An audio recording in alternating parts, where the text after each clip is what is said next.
Well, it's a well-known fact. We cannot hide it. And this is actually what you have started with.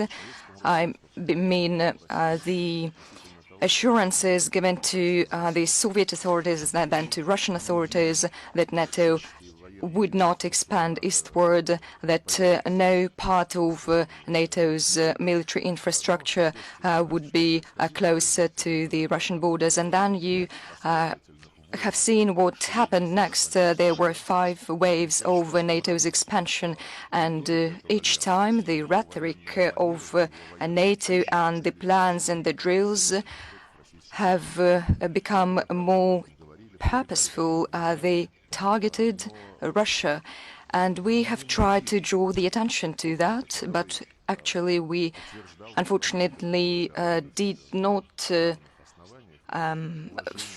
find the necessary response from the West. NATO doesn't want to alleviate our concerns. It is not for nothing that I have cited the Istanbul Treaty and the Astana Agreement and the assurances given in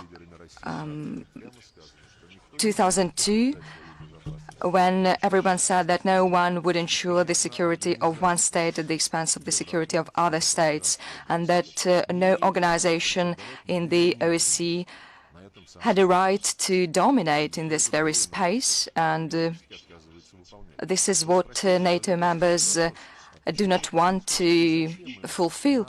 You have answered a very good question. Why do they need to stick to this very position? I have no other explanation than an obstinate, stubborn desire to retain the dominance in any sphere and to show to everyone that it is NATO that is dictating the rules in Europe. And by the way, Mr. Stoltenberg has stated that NATO is responsible for global security, and the fact that NATO is a defensive alliance is just the empty talk. If NATO was a defensive alliance, it should defend itself, should have defended itself, but no one made an offensive.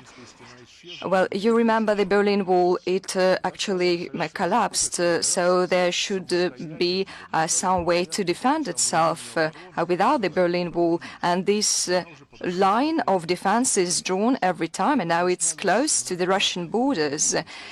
We explained it on numerous occasions, and Mr. Putin, in his public statements and in his lengthy talks with the Western leaders, explained it in detail and at length, very clearly and unambiguously. And when the West is talking to us in a bilateral format, it seems that the West understands what we mean. But when the Western countries come together, it seems that something happens. It seems that the United States is giving rules, is giving orders, and it's deplorable.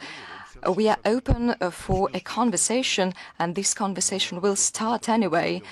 But what NATO tried to do with Ukraine, well, everyone knows how the coup d'etat happened, and that was the coup d'etat who had not been provoked by anything, because it happened a day after an agreement between the president and the opposition about early elections was signed, and the opposition would win the elections. And the president asked why you needed that coup d'etat. The agreement would be complied with, and Crimea could have still been Ukrainian if not for the coup d'etat. But under current circumstances, we cannot put up with this threat, because Ukraine was always being turned into anti-Russia. It would always be seen as a foothold to make Russia collapse. Well, you remember Mr. Zbigniew Brzezinski, who claimed that Ukraine is nothing without Russia. It's just some regional country, so to say, and Ukraine should be used to undermine Russian interests, Russian influence, the influence on the Russian culture, including, he said that Ukraine should be used to ensure the collapse of the Orthodox Church. And this is what is being done. Mr. Poroshenko has started this, and Mr. Zelensky has kept this going. So once again, we are showing goodwill, but it is impossible and inadmissible to encroach on our interests, creating threats to Russia. We won't allow that to happen.